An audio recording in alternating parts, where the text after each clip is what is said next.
What's up, everybody? The VC here, coming at you with another video. It's about anything and everything. Alright, nothing's off the table. And I just like to provide content on sharing with you guys my thoughts on some of the things that are coming up.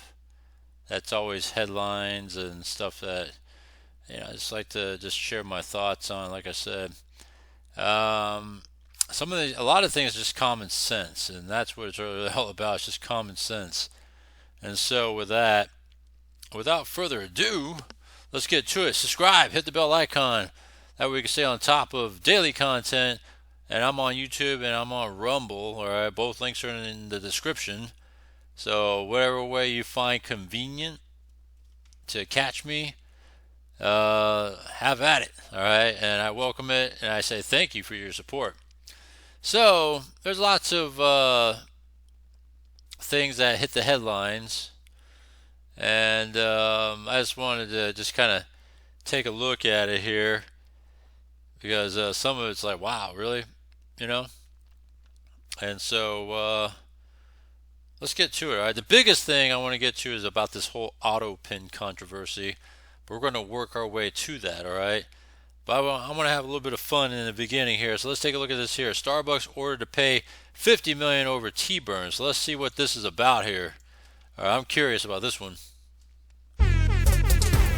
Good morning, Clay. Check out my drop top. Get your swagger back at Mako's Auto Body Shop. Buying a new car isn't always superior. If you love your old ride, simply paint the exterior. Actually, I'm going to go KTLA here.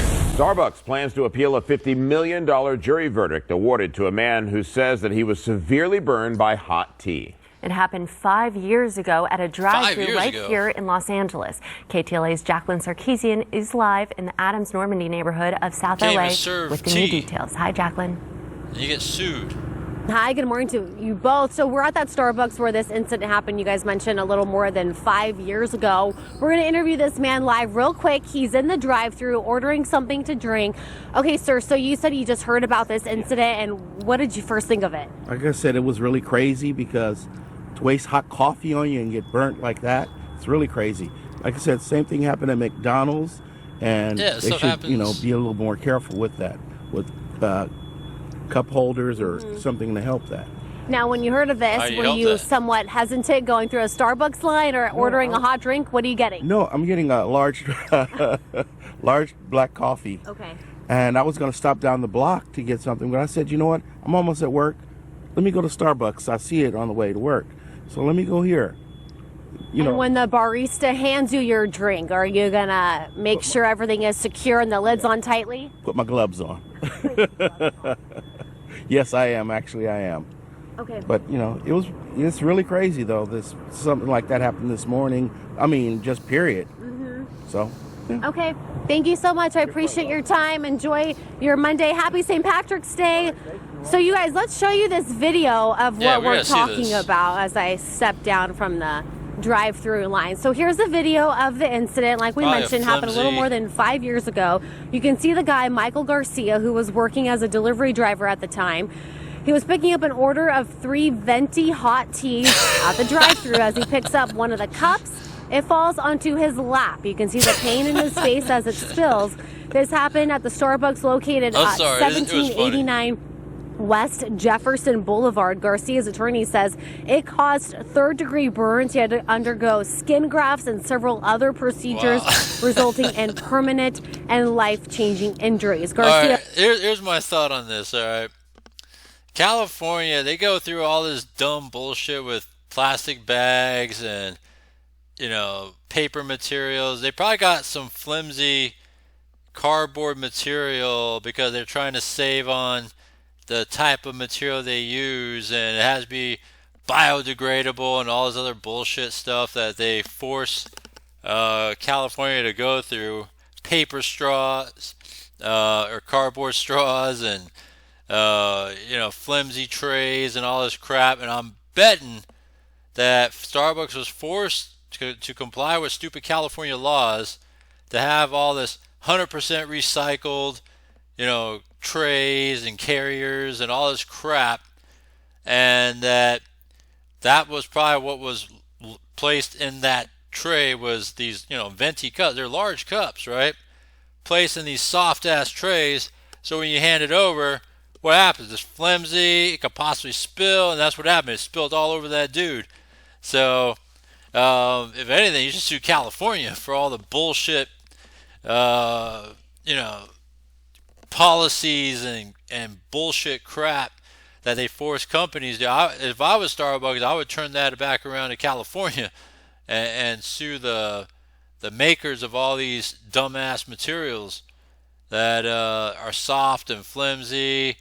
Supposedly you got to be 100% recycled and biodegradable and all this other bullshit that they force us to go through to be environmentally friendly, to quell the crying from the lobbyists, of environmentalists, and all this crap, the bureaucracy of the Green New Deal, which is a bunch of crap anyways. And that's probably why that dude got burned up. It was actually kind of funny, but I mean, that's what happened though. He filed a lawsuit against Starbucks in which his attorneys say the video of the incident show the Starbucks employee failing to secure the lid of one of those teas and did not correctly place it in the tray. A couple of days ago, the jury found Starbucks at fault, resulting in the coffee chain to pay Garcia $50 million. How they come up with the $50 firm million? Representing him says he initially agreed to a $30 million settlement with the coffee chain. The thing about a $30 million settlement, $50 million pay, I mean, either way, I mean, that's a lot. I mean, shit.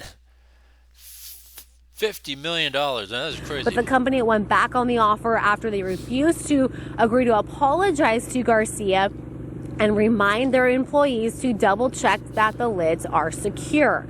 Starbucks issuing this statement following that verdict saying, quote, "We sympathize with Mr. Garcia, but we disagree with the jury's decision that we were at fault for this incident and believe the damages awarded to be excessive. We have always been committed to the highest safety standards in our stores, including the handling of hot drinks." So once again, I mean, come on.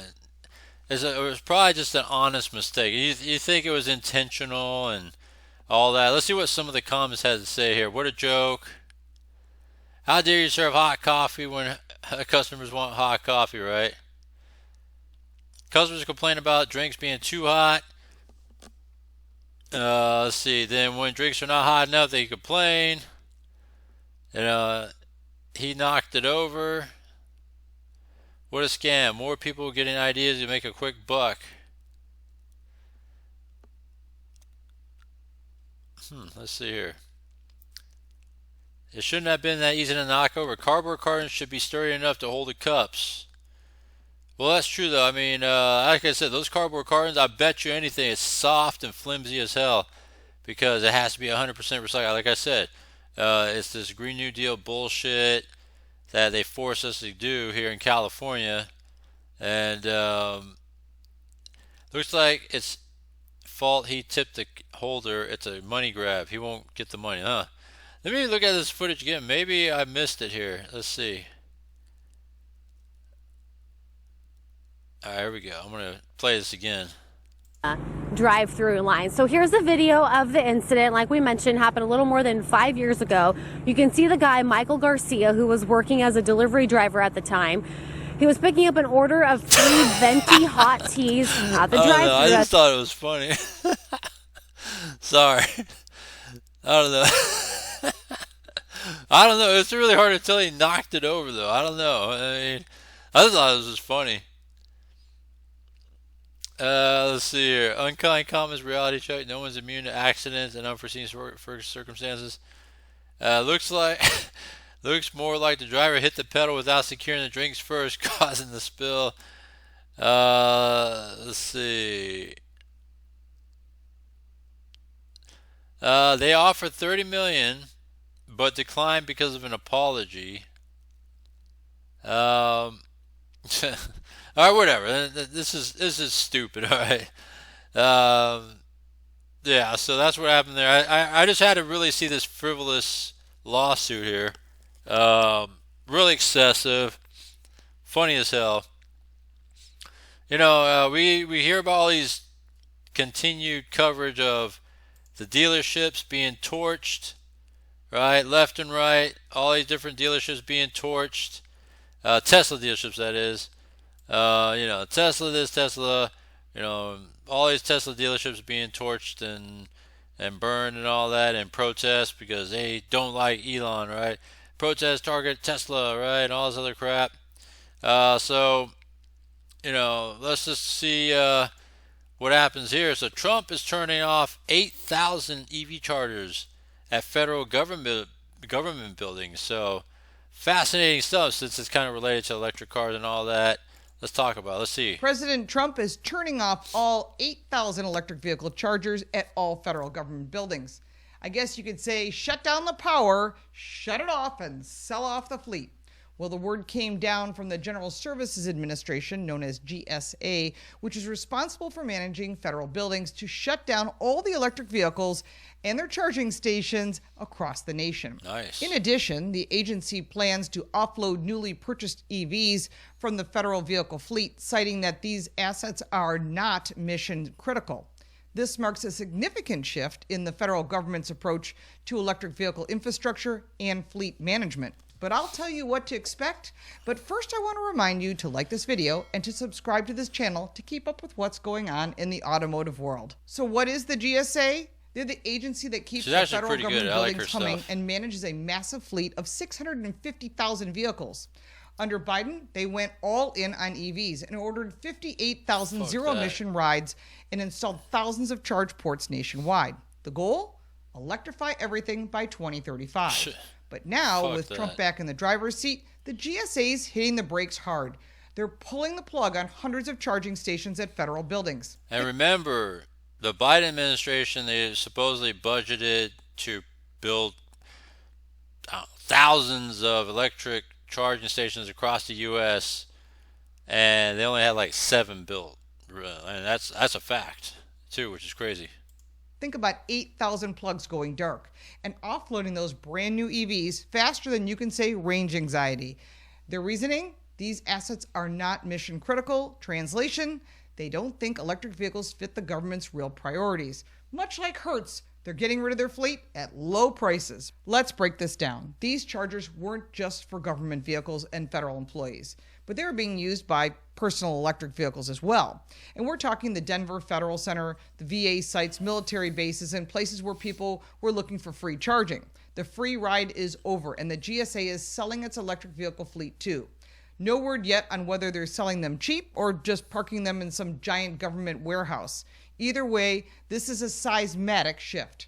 The Biden administration spent billions of your tax dollars to push the green dream. And now the GSA has yanked the emergency brake. And let's not kid ourselves. Shutting this down isn't just about the pennies and saving quite a few dollars. It's a signal. The Trump administration pumped the brakes on the whole electric vehicle push. Big time. And President Trump is not a fan of Biden's EV mandate, which is being undone. He's already paused $5 billion in public charging funding and nixed plans for more federal EVs. This is a war on the green agenda. It's not necessary. And Biden's team dropped billions of your tax dollars and lots of money to electrify everything by 2035. And now President Trump is torching it all. And there is no way we could electrify everything by 2035. I don't care how ambitious the goals are and plans are for that. There was just no way it could have happened. There's no way at all. In a dream, you might be able to dream it up, but realistically, there's just no way. It's impossible to do it in 10 years. No. It'll just be a madhouse anyways to electrify like everything, because they were trying to push the mandate in California to electrify all the new cars by 2035. We don't even have the infrastructure, and like I said, I don't care how ambitious you think you are or will be. There's no way it would be done in 10 years. It just wouldn't happen. Saying it's not mission critical, and we're going to save a lot of money, which they can then use in other areas. The GSA sent out an email stating that this shutdown includes both federal workers with a federally owned electric vehicle, federal employees who could previously charge their own personal vehicles at the same stations. Some regional offices have already begun taking chargers offline, with a formal announcement expected soon. The GSA is responsible for managing federal assets, including a fleet of approximately 650,000 vehicles, and under the Biden administration embarked on a plan to transition the zero-emission vehicles that included the procurement of over 58,000 EVs and installation of 25,000 charge ports. It never came anywhere close to achieving those figures, though this is a new directive which puts the plan to a swift end. The GSA is preparing to offload the EVs it currently has in its fleet, but it's unclear where they're going to go, and we'll keep you posted if they're for sale, because there could be some good deals. But technically, it could simply take these vehicles out of the fleet, put them in a storage someplace, and sell them at a loss. In addition, the GSA manages some chargers for separate federal agencies, so those departments might need to ditch their EVs as well. It's also uncertain how the agency will replace the vehicles being phased out. Possibilities include purchasing new gasoline-powered models, or even better, reallocating the older ones that have been sitting in a warehouse somewhere because they thought they were going to be retired. I hope they reuse the older ones, actually, because it's a waste of tax dollars to go out and buy brand new vehicles, although it could help the auto industry. So here's my take. Cars are freedom, period. Biden bet big on electric, and Trump's burning it down. They spent $5 billion on chargers and only built 3 chargers. This is a waste of your not even tax 7. dollars. Car They only makers built need to 3. shift gears and stop cranking out EVs that are not selling, sitting on dealer lots that are not no profitable. one cares about electric Make vehicles. with the customers what you want rather than what is mandated, and this will return the profits that they once enjoyed. You know, I agree with that. I think that when it comes to electric vehicles, if you don't force people to buy it and you just give people options, right? You give people an option to buy a hybrid car, right? Because that was what was the thing. You give people an option if they want to be electric, right? Then that's fine. But to force people to buy it, and they're so damn expensive, that's the reason why people are turned off by it. But if you give people the freedom of choice and to buy, to do whatever they want, people will be receptive to that. And that's the thing about Democrats, is that they're not allowing freedom of choice. They force things on you, just like this whole new Green New Deal bullshit in California, and they keep forcing you and forcing you and forcing you. It turns people away. But if you let people have the power of choice, man, how amazing that can be. People would be more receptive to it, right? And it's always been like that in life in general. It doesn't have to be political. It's just in general. You force people to do something, they'll push back. If you don't push so hard, you're not so pushy about things in general, people are more receptive to it. Anyhow, enough of this one. I just wanted to throw that in here, that 8,000, whatever it was, the headline, is 8,000 EV chargers being shut down. Good shit. You got a frivolous lawsuit of $50 million paid out by Starbucks for hot coffee being spilled on you, or hot tea, whatever it was. And now let's talk about this AutoPen controversy, all right? So this whole AutoPen deal has been talked about, and it's primarily focused on the signing of here, let's go to this whole thing here. Here's everything you...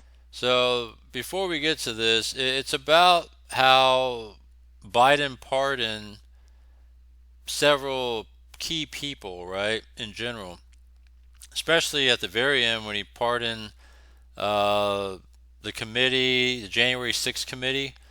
That's very questionable, right, because it gave him protection for going after Trump, kind of like how it's been weaponized. The government going after Trump, weaponizing themselves to go after Trump, just like how all those DAs went after Trump, weaponizing DOJ to try to get him convicted, arrested, put in jail before he got reelected. Really showed how skewed and unjust justice can be when it's weaponized the wrong way, and how they try to jail and imprison their opponents. And that's the Democrats for you, progressive Democrats. So this whole controversy about this auto pen thing is that when it comes to documents like pardons, they say you got to use like a wet pen. You got to sign it on site in person at that very place. Comes into question because it's being said that he wasn't there to sign the pardon. He was actually on vacation somewhere, and there was an auto pen that signed on his behalf, and it probably didn't even come from him. When you pardon like the Jan 6 committee and all that stuff that involve people like can't think of the names off the top of my head right now. Adam Schiff, Liz Cheney. Those are like the notable names, right? And all these other people that were part of that Jan 6 committee. So you have that. So that's a controversy, right?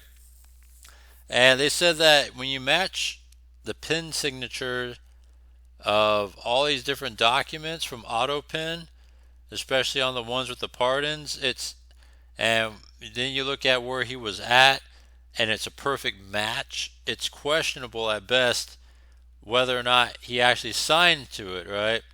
And at the same time, he gave, preemptive pardon to his son Hunter Biden, and things like that. And so there's two questions that come to mind, right? Can you preemptively pardon somebody that supposedly hasn't been investigated for any crimes yet?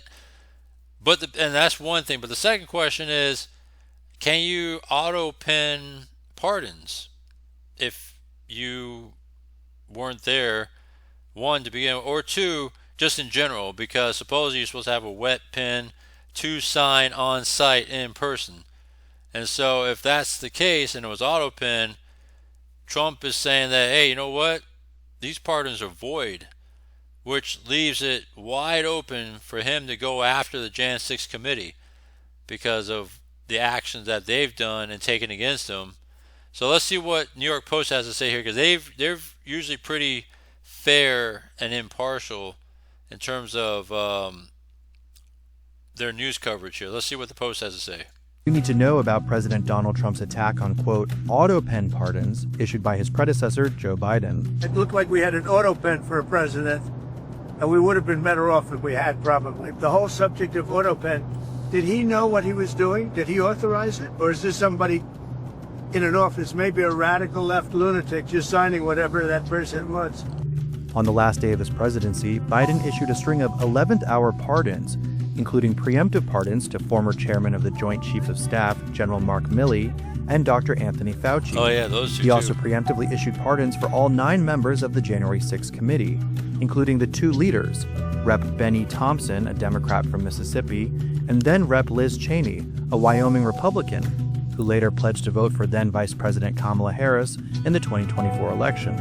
Now, roughly 2 months later, President Trump is claiming that Biden's pardons were signed via AutoPen and that he is therefore voiding them. The pardons that Sleepy Joe Biden gave to the unselect committee of political thugs and many others are hereby declared void, vacant, and of no further force or effect because of the fact that they were done by AutoPen, Trump posted on Truth Social.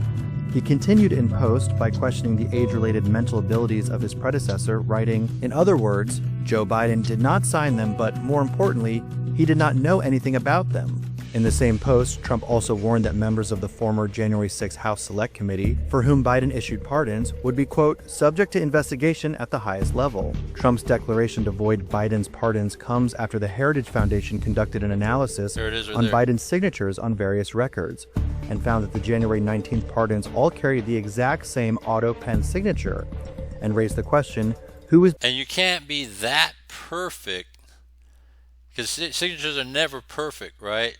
To match like the way those have, especially for all these pardons here.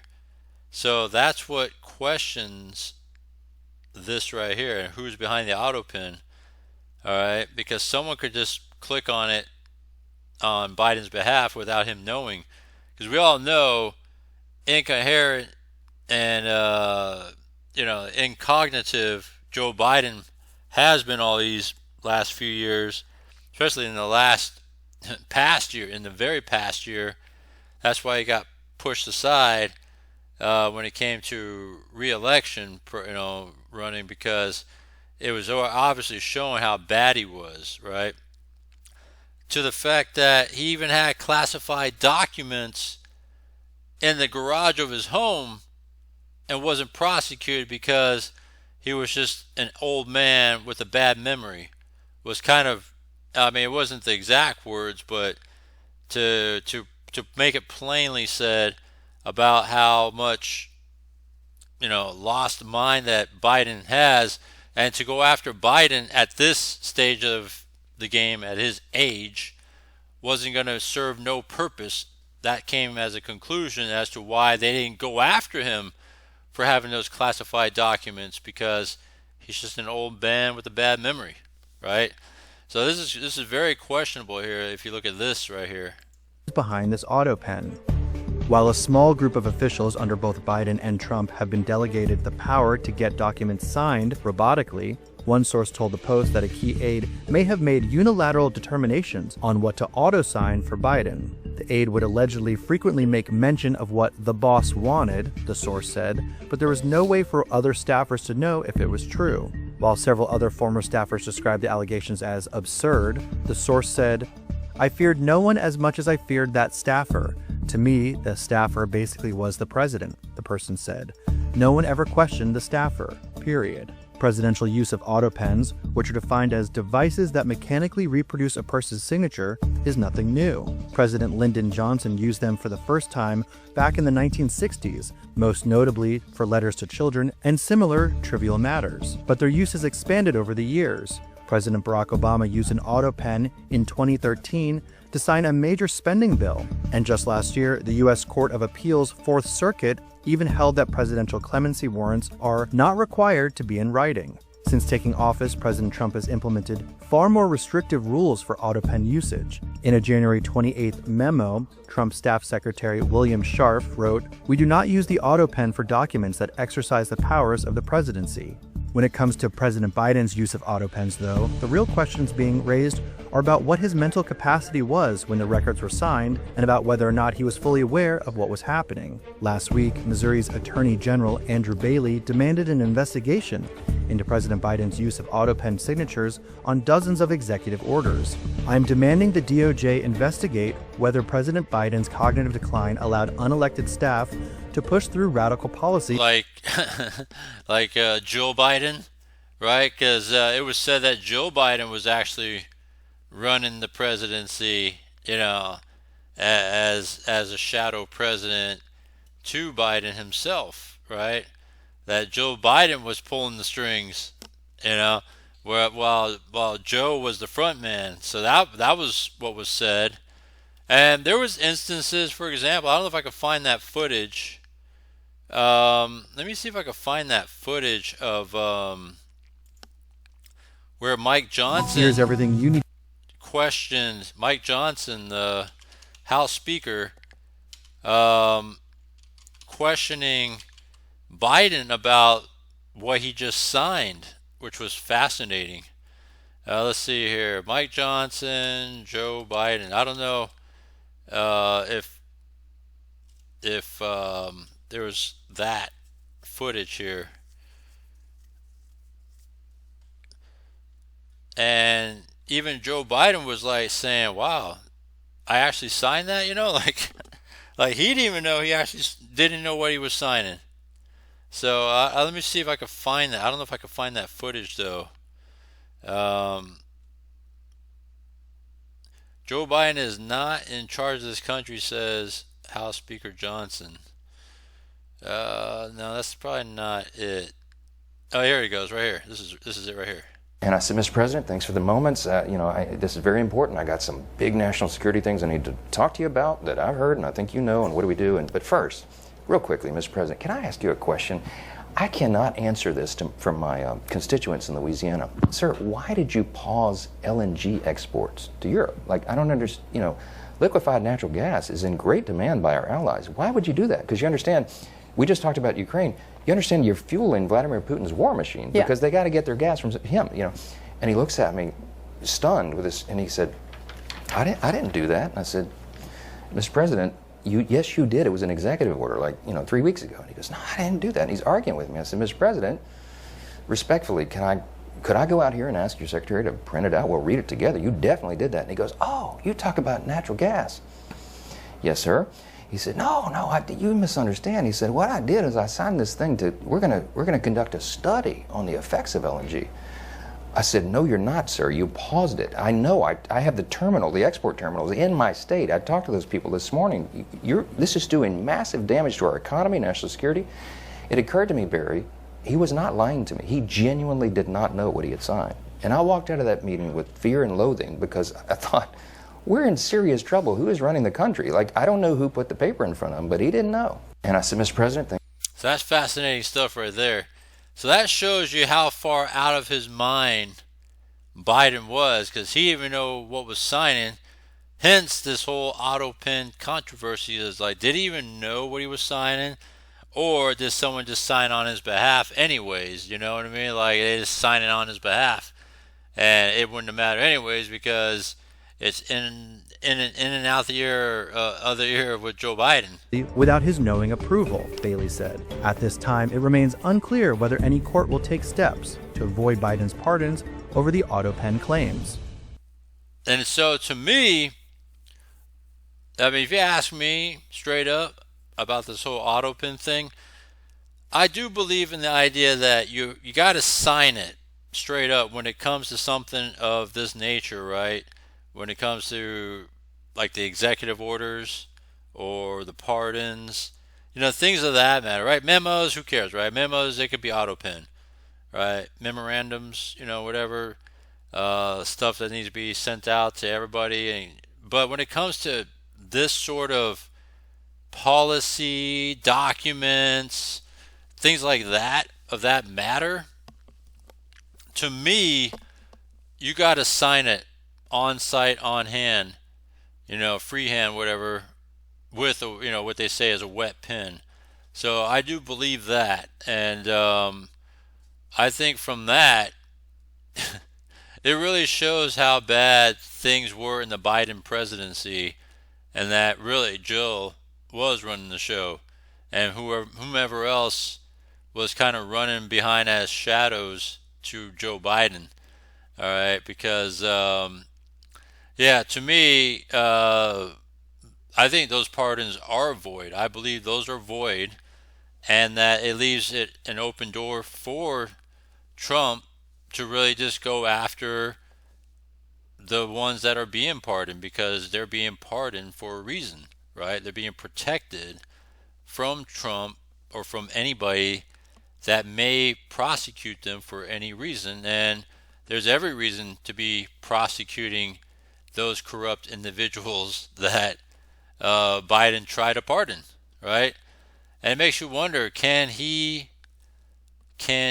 actually go after Hunter Biden as well? Because obviously there is huge corruption that leads to the big man, right? Is what they refer to, or the big guy, right? Is what they refer to Joe Biden as, and to have this sort of pardon of his son that goes back to 2014. Come on now. I mean, that's so obvious that they're trying to cover up the Biden family, crime family, that is. All right. And I think they should all go down. And I think this whole auto pen thing is a great reason why that those pardons are void. It's over. So let me know what you think. I think it's fascinating stuff. Some of the news that came upon, and I just wanted to share with you my thoughts. Again, subscribe, hit the bell icon for daily content. Let me know what you think about all this stuff. I'm on YouTube, I'm on Rumble, and other than that, thank you, and I'll see you next one.